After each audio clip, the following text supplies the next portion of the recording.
rodeo fans, welcome to the World Championship Ranch Rodeo Report presented by Plains Land Bank. I'm your host, Bob Welch. Hey, we finished up round one last night. We just got into round two here at the Amarillo Civic Center in Amarillo, Texas. We're going to take you through some of the leaderboard. Let's start with the ranch bronc riding and look at our winners, our leaders, excuse me.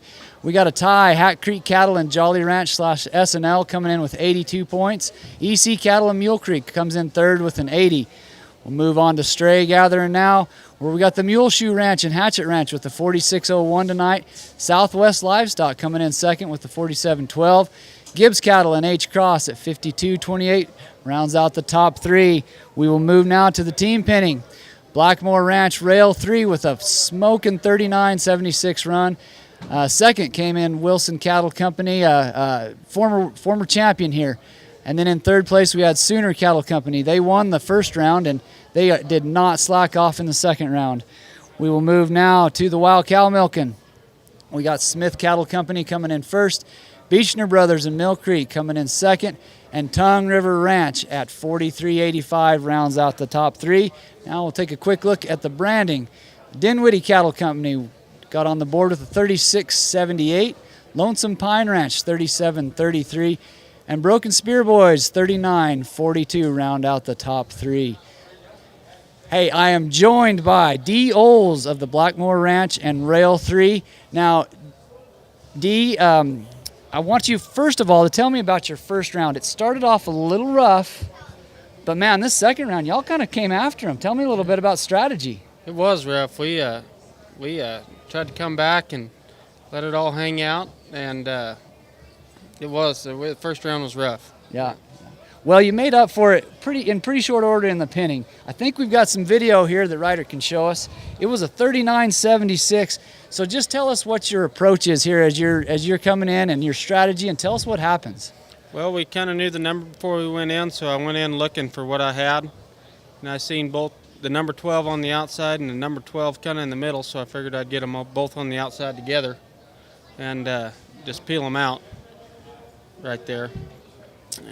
It couldn't have worked out any better. Oh man, I mean, just took it perfect. Yeah, that is smooth work right there. Number 12 right there on the outside. It couldn't have, I mean, it just worked out perfect. It does not happen like that.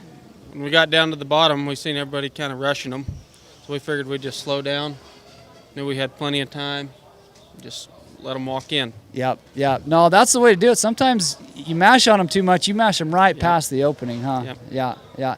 Now tell me about these cattle this week, and we can look at this again as you're telling me, but they've been kind of sticky, kind of hard to chip out of there, haven't they? Yep. The first round we come in kind of towards the end. Yeah. And this round we kind of got to come out towards the front, so we were pretty excited about that and not having them stirred up as much. Yeah, that sure helps. And they tell you that number before you get right up there to the line, so you got a chance to kind of see what you're looking for. Yep. Yeah. Man, that's something. Looky there, they just both shaped up together. It couldn't have worked out any better. Just almost never happens. Tell me about your horse there. He's a 6-year-old by Once in a Blue Boone and out of an own daughter, Highbrow Cat, that I'm partners with my granddad on. And I've had him since he was a 3-year-old. And he's been to lots of ropings. This is his first trip to town at the Ranch Rodeo. Yeah. He's pretty handy in the herd, though, huh? Well, thank you. Yeah. Thank you. Try to spend a lot of time on him. Yes, sir. Well, let's move over and take a look at your milking run. Now, it wasn't as pretty as your pinning run, but it was kind of good watching. So I wonder if you could just tell us about it a little bit. Well, we drew a big soggy cow. I do know that. Both nights. And Seth, he's phenomenal. And boy, look at her. She's just fighting it. All over the place. It was kind of hard to get there and get a hold.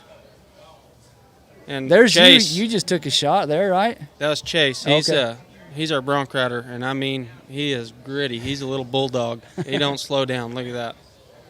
And he's wearing a brace? Yes. Yep.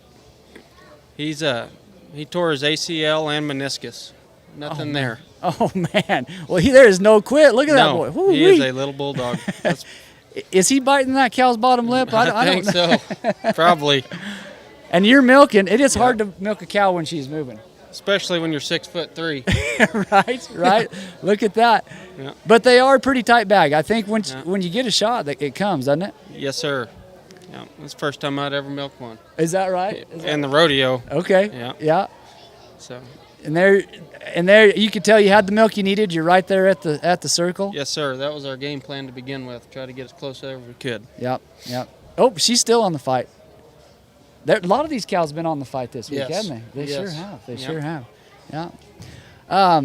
Well, Dee, thank you for coming. Oh, before we go though, in the bronc riding, you got a re-ride. Yes, sir. Okay. So when will you be out tomorrow? When will your man be out tomorrow? They didn't say whether it'd be the first or second section, Okay. but Okay. we're looking forward to it. Yeah. Try to give us a chance. Yeah. Come Yeah. back. Well, I sure appreciate your time. Thank you sir. for stopping by.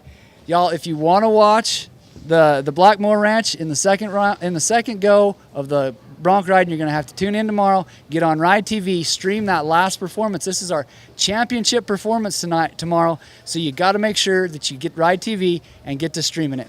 Okay, we'll see you there. Thanks for watching.